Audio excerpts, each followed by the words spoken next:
This is the radio show for all communities across Peterborough and beyond. There's plenty to stay tuned for, so do make sure you send us your comments. As usual, you can get involved in the show today with WhatsApp on 07745 278 978 or call us on 01733 602 133 or send us a Facebook Live message. Now for tonight's show, we are just days away from a very significant anniversary.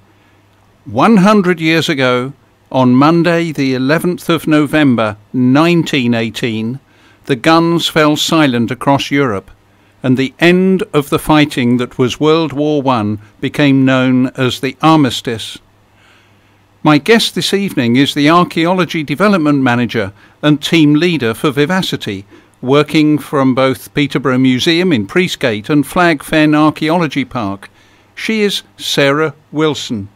Welcome, Sarah. Hello there. Nice to be here tonight. It's lovely to have you come along.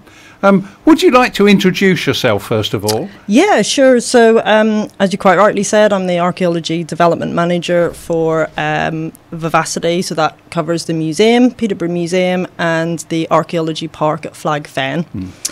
I've worked at the museum for about 13 years now, so I'd like to hope I have a good understanding of all of the collections that are there, but primarily my role is not just looking after the archaeology, but it's looking after the team that deliver all of our sort of programming and events within heritage. So yeah, it's a really fun job, I have to say. It's a nice job to be in.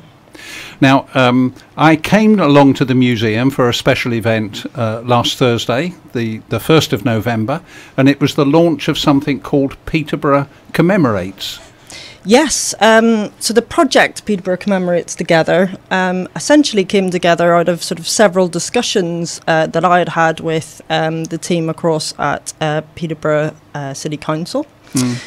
And we talked about the fact that when we look at remembrance, often it doesn't incorporate the diverse communities who would have contributed significantly to the armed forces, not just in the First World War, but right up until today.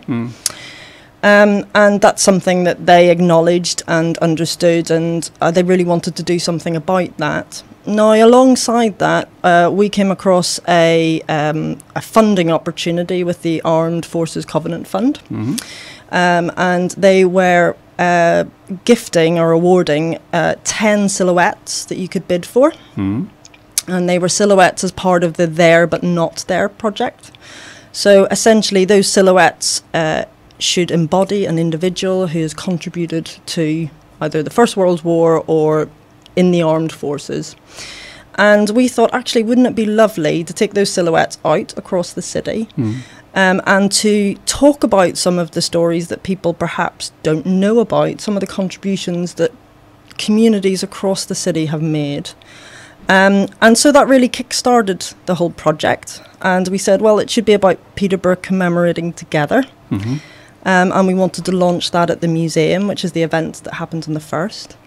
And it was great. We had such a group, a selection of individuals that came. We had the Sikh community, the Gurkhas, the Latvian community, the Lithuanian. It was wonderful to have so many sort of different people in the museum. It was a really special moment. Surely. And I remember they were serving RAF people there from Wittering. Absolutely, yes. Which was great because we talked a little bit about the contribution that the Americans had made during the First World War out at Wittering.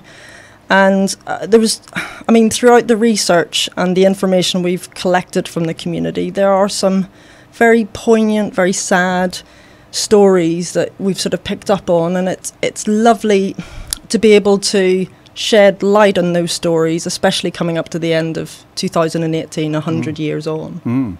When did you start this research? About a month and a half ago. So through the cohesion team at the council and their community connectors, we got in touch with a lot of the communities. We sent flyers out and asked people for information about individuals who had been involved in either the armed forces or they felt should be commemorated. And the response we got was great. We were really, really pleased. I didn't have a chance to stay very long on last Thursday, but there were fantastic displays that I'd love to go back and have a look. Is that how long is that available for?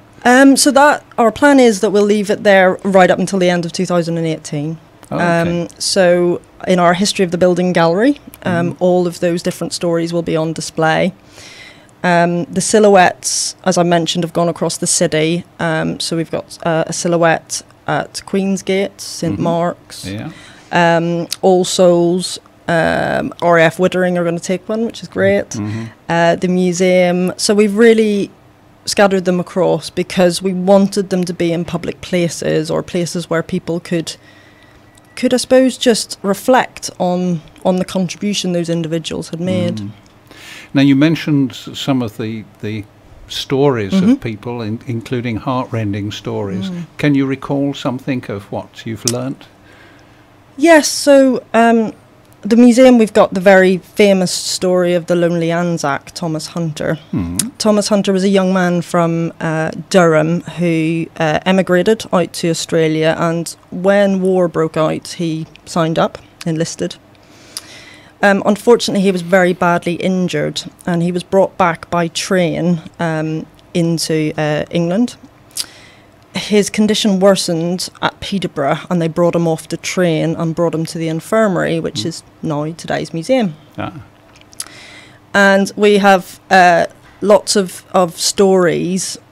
Many people, if you've been on ghost walks at the museum, many people will have said that they have seen Thomas Hunter. And but he is what is the most, I suppose, poignant part of the story for us is here was a young man. He was taken off a train in 1916. He was very badly injured. He unfortunately died at the infirmary. He was far away from home, and yet people came together. They raised money to give him a suitable funeral and burial. So he's buried in Broadway Cemetery. Now, what was really interesting through the research for us was we actually found out about the lonely Hibernian called Patrick Burke, who a few weeks then after, unfortunately, Thomas Hunter died, a very similar story. He was brought off a train, very badly injured. His condition had worsened, and unfortunately he died at the infirmary. And again, people came together, they put money together, and a lovely Celtic cross is in Broadway Cemetery, where he's buried. And for me, the museum and where we had the launch was absolutely the right place, because they are individuals, young men who didn't come from Peterborough, but who people understood and acknowledged and felt that they wanted to, I suppose, commemorate those individuals because of the sacrifice that they had made. And that's absolutely what this project should be about. It's not just about those individuals who have come from Peterborough, the young men, the many young men. It's about telling the story of young men across all the different communities that we have here in the city who, made that sacrifice. I've been struck as I've been looking into remembrance myself for the event coming up at St Mark's Church. Just how many people of other nationalities and a variety of faiths were involved in the First World War. Sure. So one of the communities that we looked at was the Sikh community. What was a really interesting statistic that we took away was the contribution of the British Indian Army far outweighed actually the total of the sort of the Irish and the Welsh and the Scottish and the English together. And the Sikhs were, although a very small proportion of the kind of the Indian society, they actually made up of a quarter of the army, and were, really significant in, the war effort at that time. And to find out those stories and to have on that evening, on the first, when we had so many people, we had Dr. Jaspal Singh, the deputy lieutenant there, and it was so lovely. And we shouldn't forget those contributions. We should always remember that it's not just the story of local people. It's the story. It's a shared experience, and that's why I think there's been such an outpouring in terms of the information and the support of the project.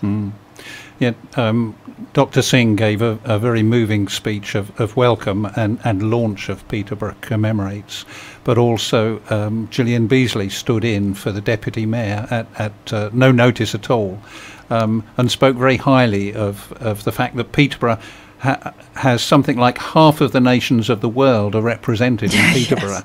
So we're certainly welcoming now, but it sounds as if we were welcoming 100 years ago, when if people weren't actually migrating to Peterborough, if they were passing through on the railway system, and we were such an important hub there, we were very able to make them welcome and care for them and look after them. Absolutely. So during the First World War, a lot of Belgian refugees came to the city, and the Catholic community really came together to provide homes for people who were displaced because of the First World War.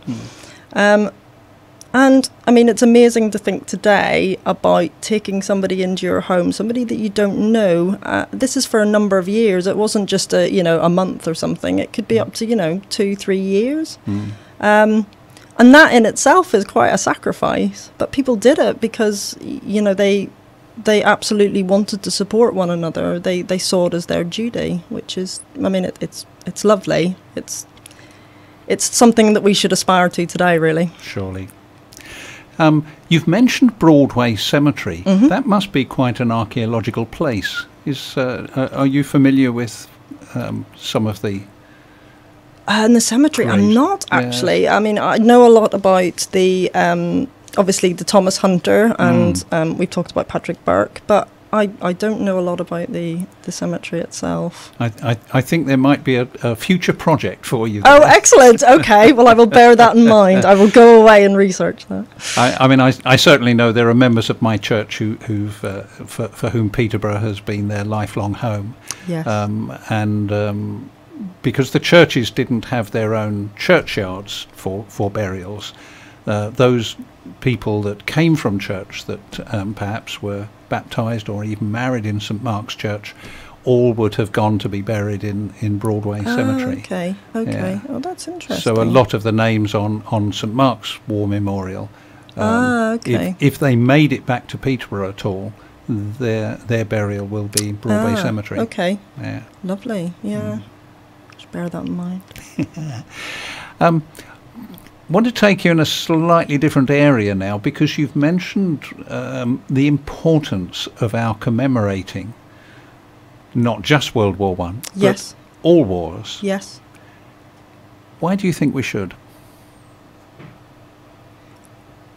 I suppose and this again would be my personal opinion, is in war nobody wins. I think all communities, no matter what side you're on in a war, there will be sacrifice. And I think the things that as human beings we recognise and understand, grief, sense of loss, those are universal things. And I don't think you can't own it as something that belongs to one side or another. I think it is a shared thing, and you have to recognise that and sort of be open to that fact. And so, yes, when we talk about all conflicts, we should think in the fullest and the widest sense about the loss, and that we're not talking about people in active combat, that we are talking about individuals that have either been caught up in conflict. And we tell the story of sort of Edith Cavell, which is a very well-known story here in the city. And it doesn't matter what where you come from, you can recognise and understand and feel compassion for others, and I think that's really, really important.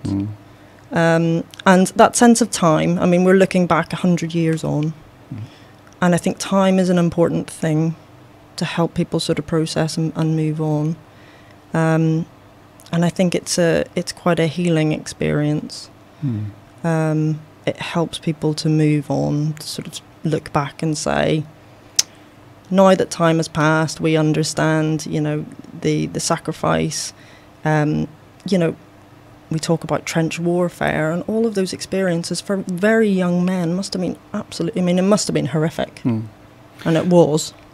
And we've plotted on a map the addresses from where our young men came from. Places like Gladstone Street, Cromwell Road, Craig Street, Hankey Street. 147 names. Wow.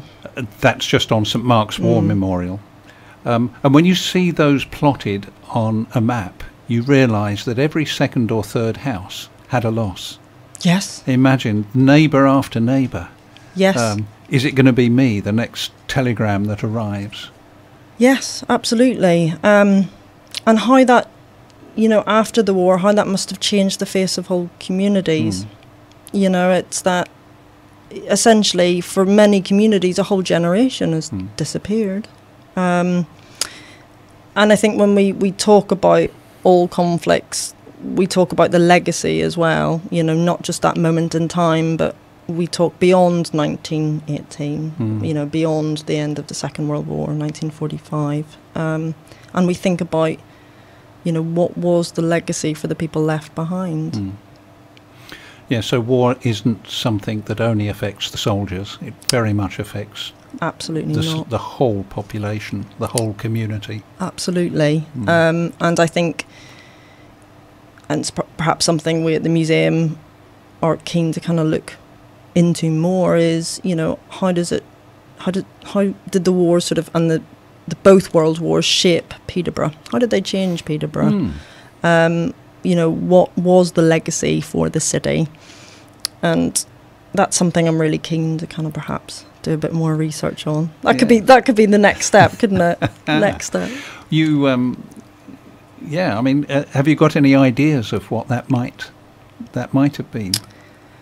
I think when you look at the, I mean, if you look at the economics, I suppose, if you take that as something and you think about the industries that perhaps did, you know, made significant leaps as a result of the Second World War and how that affected Peterborough and the development of the industry here. I suppose if we think about the healthcare provision and the fact the Memorial Hospital was built, so it moved out of the infirmary where the museum is, and you know, that would have been a significant leap forward in care for local people. One of the things that particularly interested me when we were doing research around the operating theatre in the museum building was the advances that they made through warfare in treating particular wounds, particular essentially, you know, where unfortunately young men had lost, you know, limbs, and how they were able to advance treatment because of, out of something so horrific, that something good may have come for the future for people that are in those, you know, find themselves in those situations. Surely. So, yeah. I mean, I think I visited the operating theatre, which is on the top floor of the museum. And it's there because it's got big skylight windows, which would have given the best quality daylight to enable the surgeons to see what they were doing. Yes. It's quite unique. It's the only known late sort of Victorian operating theatre, we believe, in the UK. We believe. I suppose the beauty of that space is, for a long time we actually used it as a lab space in the museum, and it was therefore protected on all the original tiles, etc., stayed in situ. When we redeveloped the museum back in 2011-12, we started to do a bit of research to find out a bit more about the operating theatre. Peterborough, for such a small infirmary, had a lot of cutting-edge surgeons and doctors who worked there. And actually what made me personally laugh is when I was going through the research, there was a young lady, a Dr. Filshel, who became the house surgeon at the infirmary. Essentially, the notes for the report for the infirmary said that they couldn't find a man. They'd tried, Right. and they'd ended up with this lady doctor. She was an interesting character. Her sisters, I think there was 4 sisters, very well educated, very unusual for the time. But the fact that she ended up in that post, I suppose, again, is the impact of all of the young men essentially having to go off and fight. But the operating theatre, it ties beautifully in with obviously the story of Thomas Hunter. And it plays a part in that story of how then, as a result of the World War, they built a memorial hospital. And, they were able to, again, improve the healthcare in the city. You mentioned the Memorial Hospital. Of course, that is what is now known as Thorpe Hall Hospice. Yes. And I've met a couple of people who were born there when it was a maternity hospital. Oh, really? In the middle of this of the last century. But and one of whom actually then sadly died there. Ah, okay. So started and finished life there. Okay. I've also heard, but I don't know any detail of this, that towards the end of the First World War, some casualties were treated in the Bishop's Palace. Yes, adjacent to the cathedral. Yes, I've heard that also. So there's more research to follow up on. Yeah, there's. The infirmary reports are excellent sort of resource material, because you get little snippets of, where sort of equipment was used in some of those hospitals, and then it was passed across to the infirmary.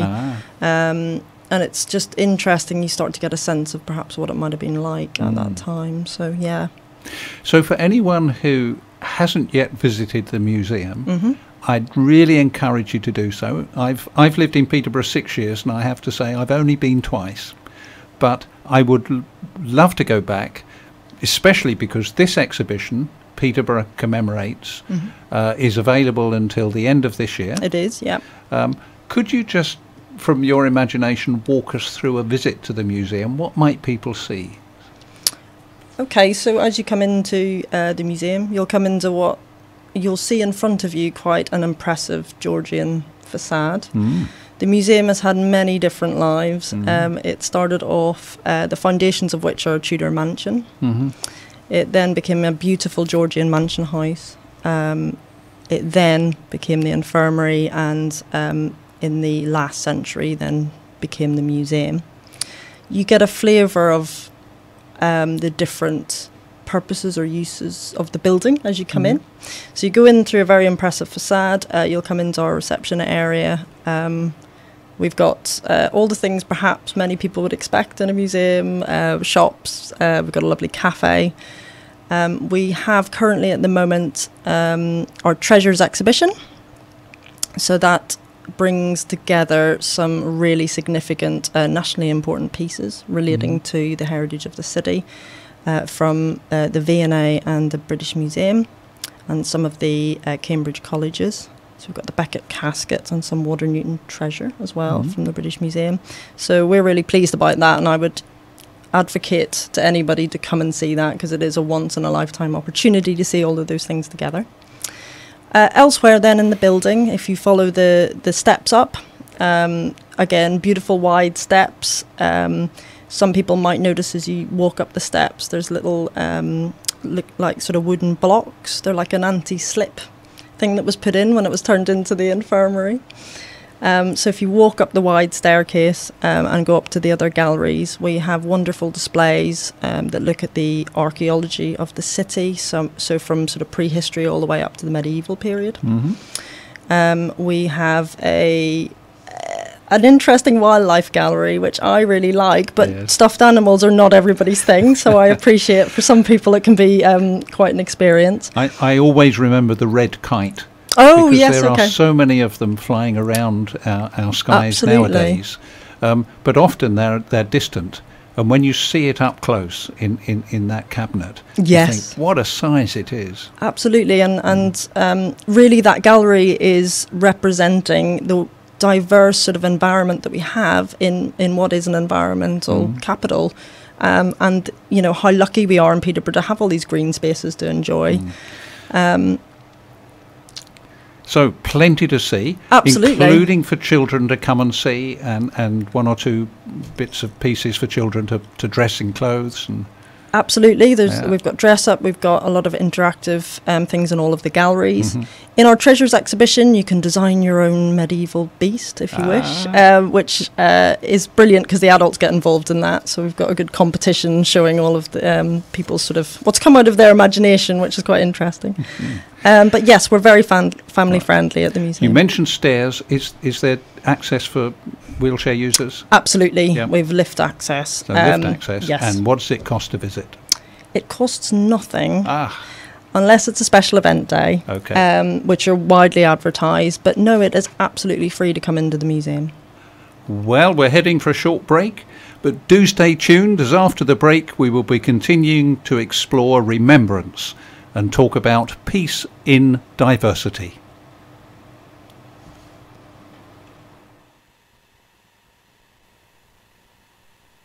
Stay tuned to Salaam Radio after this short ad break. 1 in every 10 people live without access to safe, clean water. Let's give them a better choice than drinking either dirty water or no water at all. Together, we can turn this desperate situation around by delivering safe water solutions to the world's poorest people. Call 0161 225 0225 or visit humanappeal.org.uk.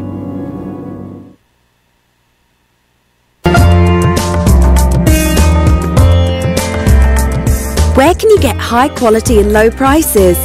Amar Food Store and Halal Meat in Lincoln Road, Triangle is the place to go. Pay us a visit and take advantage of our special offers and great range of products on groceries, vegetables, fruits and halal meat.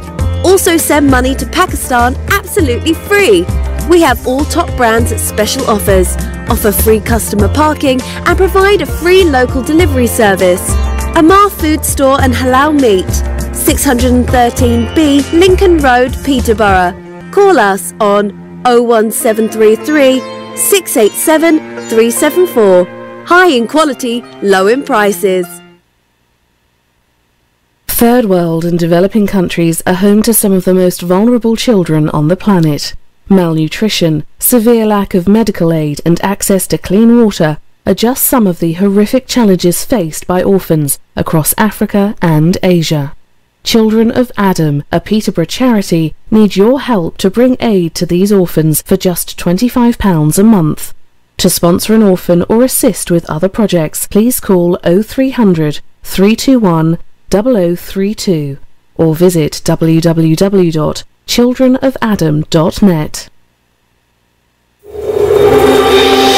Need a great place to chill out? Look no further than The Lounge for quality food and drinks at a great price. Try our varied menu: pasta, seafood, burgers, grills, salad, soup, rice and sides. Also hot and cold drinks, milkshakes and mocktails. Leave room for our exquisite desserts. The Lounge, 417 Lincoln Road, Peterborough. Call 01733 709 306 to order for delivery. The Lounge, friendly service with a great atmosphere. Al-Murad Tiles. With over 70 stores nationwide, we are now open in Peterborough. Up to 50% discount offers now on. Largest selection of tiles. Full bathroom suites from only £189. Paint, LED lighting, laminate flooring from only £7.99. Over 1,000 designs of wallpaper in stock. We have everything you need. Come and visit us at 193 Fengate, Peterborough, PE1 5BH, or call us on 01733 34 58 47. Al-Murad Tiles, now open.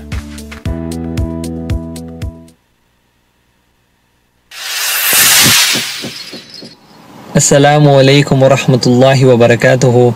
بسم الله الرحمن الرحيم. قال النبي صلى الله عليه وسلم: ليس شيء أكرم على الله من الدعاء. That there is nothing more honored in the sight of Allah than supplication.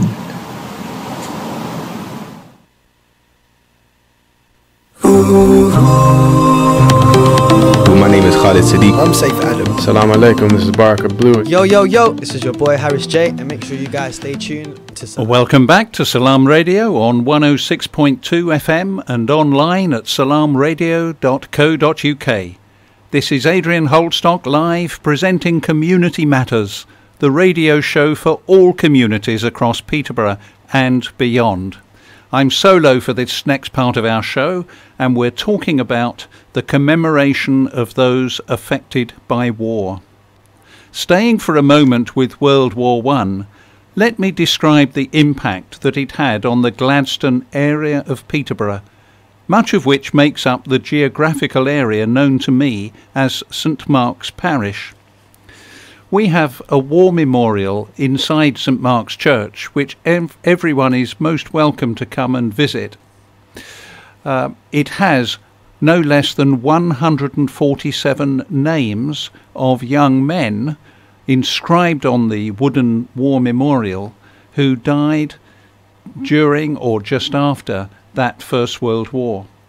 In 2014, I realised that we were 100 years from the beginning of World War I, and wouldn't it be lovely not just to observe 147 names of people we didn't know or their stories that we didn't know, but month by month, if we could research where they lived, the addresses, many of which still exist today, and what their story was, when and where they joined up, where they served, which regiment, and then sadly how they came to be killed or died or were missing in action, and how they then came to be on our war memorial.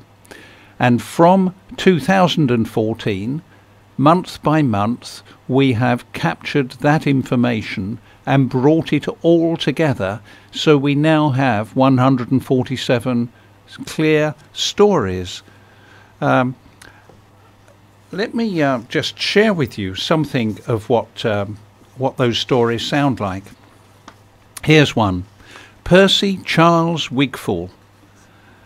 He was a private in the 33rd Battalion of the Australian Infantry, and he was the son of Charles Wigfall, a railway auditor, and his wife Charlotte, who previously came from 15 Lime Tree Avenue.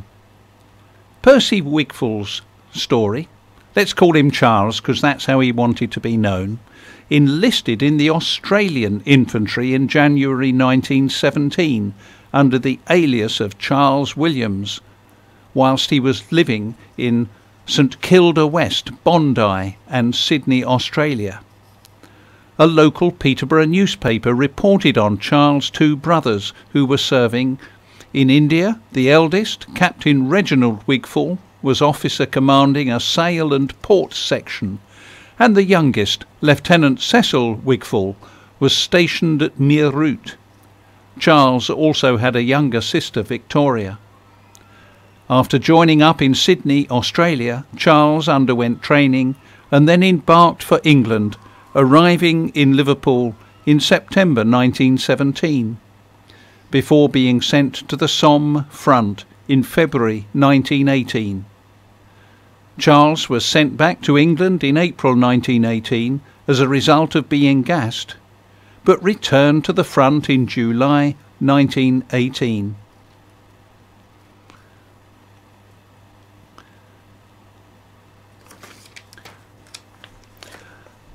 What's been happening recently is that on the 4th of August this year, we discovered that we were 100 years to the day from something that started a movement of prayer that started in this country on the 4th of August 1918. The King and Queen called for national days of prayer, and from the 4th of August, every day the nation was expected to be at prayer. 100 days to the day from that start of a national day of prayer, we arrived at the armistice, the 11th of November 1918. Now, every year in St Mark's Church, the nearest Sunday to the 11th of November, we hold what we call a Remembrance Day service. We sing hymns, we read from the Bible, we hear a talk, we say prayers, and we have a procession led by the Union flag with people carrying wreaths around the church, leading up to our memorial in the Memorial Chapel in St Mark's Church, where we lay the wreaths, we lower the Union flag in respect and honour of the fallen, those who have been killed by war, and we remember in 2 minutes of silence. Now, when I realised that this year Remembrance Sunday actually fell on the 100th anniversary of the armistice, the 11th of November 2018, I thought this was worthy of a greater sign of respect to those killed in war. And thus was born the idea that we should gather together an exhibition of work done by local schools and local organisations, and we should make that exhibition as widely available to the very diverse communities around us. And that then led to the idea that we are such a diverse community in Peterborough, we should learn from commemorating those fallen in war about the real work of peace. And so what we have called the event at St Mark's is Peace in Diversity. And last Sunday I was pleased to be interviewed on BBC Radio Cambridgeshire on Pam's early morning Sunday show to talk about the Peace in Diversity weekend. I wanted the schools to be involved and to come along, and of course the schools and their very busy teachers would be available on a weekday, a school day. So our Peace in Diversity weekend starts tomorrow, Friday. The exhibitions are already set up and open and available to be visited in St Mark's during the day.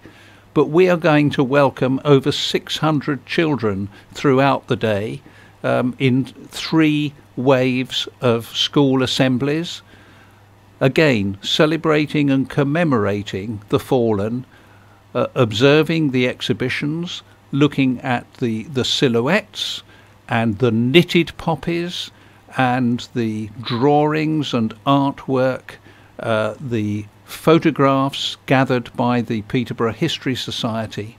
And I do believe that there's more information about other nationalities and faiths that were involved, and especially I can remember there's a display board about Lithuanians, and just this afternoon a member of the Russian Peterborough community came in and said that they would be pleased to put some displays together for us.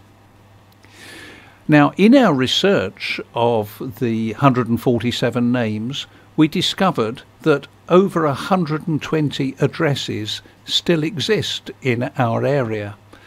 And so Community First, myself as chair and Mohammed Saeed as vice chair, have written a letter to each of those 120 addresses explaining the Peace in Diversity weekend and giving the information for their particular address of the rank and the name of the young man, the regiment he will have joined up in, and where and when and how he would have died.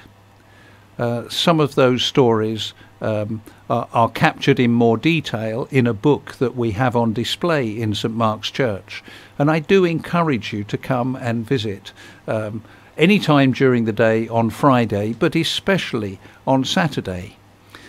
Now on Saturday we're going to have not only the exhibition available in the church, but also in the church hall. We're going to explore how people entertain themselves as communities 100 years ago. One of the ways we're going to do that is we've discovered some World War I era games, tabletop games, floor games, and so we'll have a bit of fun as a community gathered together in the church hall. We're also looking forward to some Asian food at lunchtime on Saturday, and we've been graced with the promise of a visit from the mayor, I think at 2 o'clock. Other events over the Peace in Diversity weekend include a free showing of the film Passchendaele, which is going to be in the church hall tomorrow evening. That's at 6:30 p.m. We're afraid that's a 15 minimum age, but apart from that, children are most welcome at all of the other events on Friday and Saturday. And then on Sunday we're going to have a commemorative gathering in church, our remembrance service. We would love to welcome people of all faiths and the diversity of our local community to commemorate with us from 10 o'clock. We start the service at 10 o'clock on Sunday, and that will lead up to a procession, the laying of wreaths, the lowering of the Union flag, and the respect to be shown in 2 minutes silence, which we hope we will hit on the dot of 11 o'clock. Whilst we were researching World War I, and of course all of the names on our own war memorial are part of the white British community, or in some cases white Commonwealth community, Australian, New Zealand, Canadian, we have come to realise the diversity of nationalities and faiths that were indeed involved in the First World War. And here's a little extract from an article that Mohammed Saeed has written for The Moment magazine. It's called Peace in Diversity. He was looking into the fact that other faiths were involved in the First World War. We know that there were Church of England chaplains, but what about chaplains or people looking after those of other faith? And here's what Saeed wrote. The camaraderie between the different faiths during that time is amazing to read about. The imams, rabbis and priests learned each other's prayers and burial ceremonies so they could bury their brothers if there wasn't anyone else around to bury them.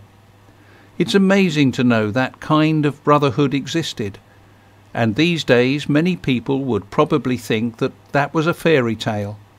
But that's how they were. They stood shoulder to shoulder. For a rabbi or Christian priest to learn an Arabic prayer so they could bury a Muslim brother is amazing. In France, when the troops came from the French colonies in Africa, they were greeted by cheering crowds lining the streets. They came off the ships with colourful uniforms and headgear, and the people just cheered them on. That's something we don't often read about in histories of the time. And those millions who came from India, Africa and beyond came as volunteers. In Europe we've lived in relative peace for decades now, so it's hard for us to understand war. But it's important for us to remember the sacrifices they made, because without them we wouldn't have the peace and tranquility we live in now. And part of Saeed's research, and part of research that's been done about other faiths, is this wonderful book. It's actually volume 1, so I really look forward to hearing what else is going to be produced. This is called The Unknown Fallen, the Global Allied Muslim Contribution in the First World War. And there's some beautiful pages here showing the impact of the war, drawing people in from all parts of the world. And here's just one little extract which I found on a page that described Ramadan and the magic of Eid, and it says, war circumstances allowed Muslim soldiers to be relieved of their religious obligations in order to preserve their lives. But for some soldiers, such choices were complicated by the fact that they faced trying conditions in the trenches. For many, religious observance was crucial for coping with the hardship and challenges of the battlefront. And an Indian soldier has written a wonderful little thought about the food that the army supplied to Muslims. He said, however heavy may be the firing, whether of shells or bullets or both, fresh goat's flesh and dal and cakes of various kinds with gur and tea reach the trenches of the Indians without fail. The entire force is very pleased with these arrangements. What a lovely little thought, and whilst we all necessarily have to remember the horror of war, to think of those little things that made such a difference. I don't know who it was that said an army marches on its stomach, but it's wonderful to hear that sort of respect being shown. Now, every day we're reminded that what was supposed to be the war that will end war did not lead to that. Human pride, greed and folly has led to millions of deaths since 1918. In my own faith, as a Christian, and my own book of faith, the Bible, I find that I look forward to a time when our hope for peace will be fulfilled. The Bible speaks of the old order of things passing away, and that God makes all things new. Hope is deeply rooted in many faiths, not just Christian. We are called to live today in the light of hope for tomorrow. Islam, the word itself, originates from the root of the letters SLM, which form a large class of words such as Islam and Salaam and Muslim, mostly relating to concepts of wholeness and submission and safeness and peace. In a religious context, Islam means voluntary submission to God. The Quran says, "The servants of the Most Merciful are those who walk upon the earth in humility, and when the ignorant address them, they say words of peace." As a Christian, I find that very moving. But let me move on to another faith. In Buddhist teachings we read, "Hatred will not cease by hatred, but by love alone. This is the ancient law." And, "In times of war, give rise in yourself to the mind of compassion, helping living beings abandon the will to fight. Wherever there is furious battle, use all your might to keep both sides' strength equal, and then step in to reconcile this conflict." And that is echoed in words of the Dalai Lama. "Hatred will not cease by hatred, but by love alone. This is the ancient law." Here's another faith's thinking about peace. The Bhagavad Gita expresses the Hindu attitude to war and peace through the terrible dilemma faced by Arjuna. Arjuna faced going into battle against his kinsmen, his cousins and teachers, and the thought of the slaughter that would follow appalled him. Krishna advised that it is sometimes necessary to fight a just war to overcome evil forces. Krishna reminds Arjuna that to fight for peace, justice and truth is to fulfill the law of God. The Rig Veda says, "The warrior should not poison the tip of his arrow. He must not attack the sick or the old, a child or a woman, or from behind. These are sinful acts and lead to hell, even if the warrior is the winner."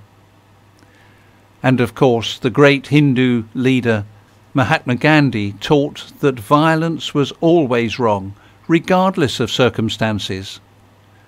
Gandhi practiced a belief called satyagraha, or peaceful, non-violent protest.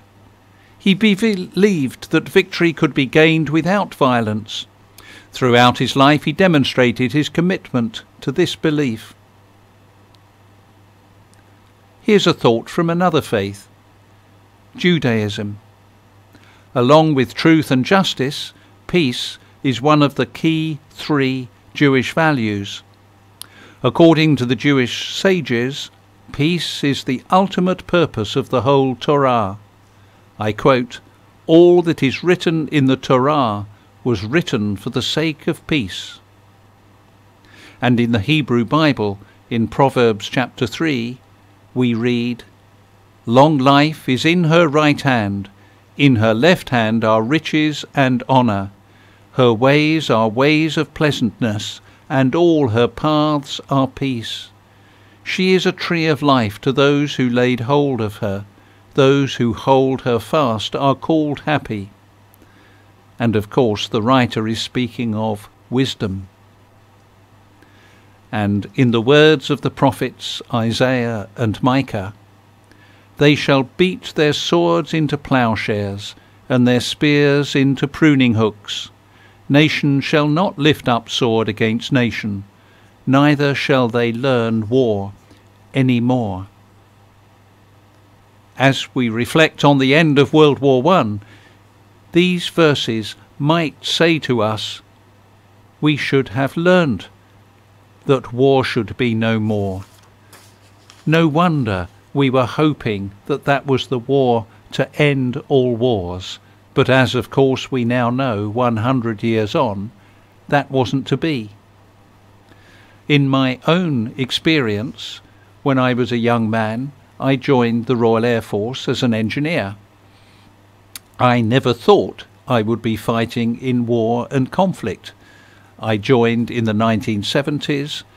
It was the era of what is known as the Cold War. And for us, training and having fun and adventure was all part of what we were called to do in the military. But then somebody called General Galtieri invaded the Falkland Islands, and suddenly we were found that we were going to war for real. It brought it into stark contrast.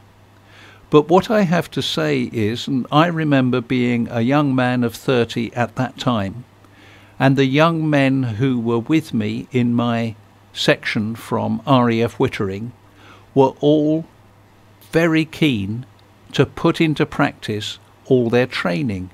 We wanted to go to war because we had trained and exercised so much. We wanted to prove ourselves in the real place where we could prove ourselves.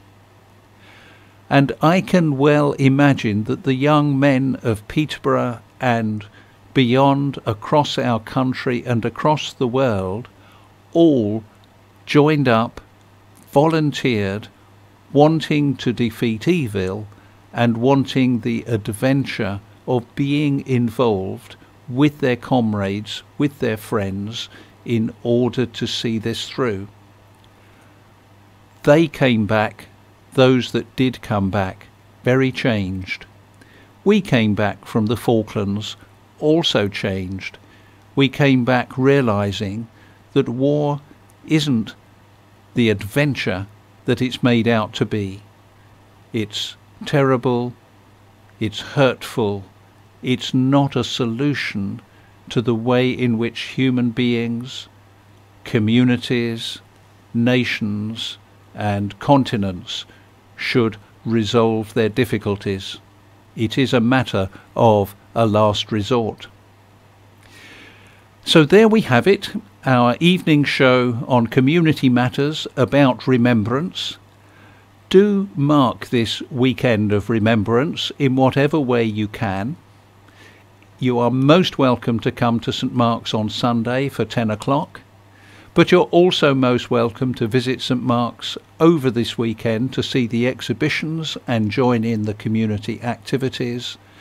And of course, as we've heard from Sarah Wilson early on this evening, the museum has a special display, free to enter, disabled access available, in order that we may enjoy and understand more about the contribution that Peterborough made to the Great War. Salaam, shalom, and peace to you all. Good night.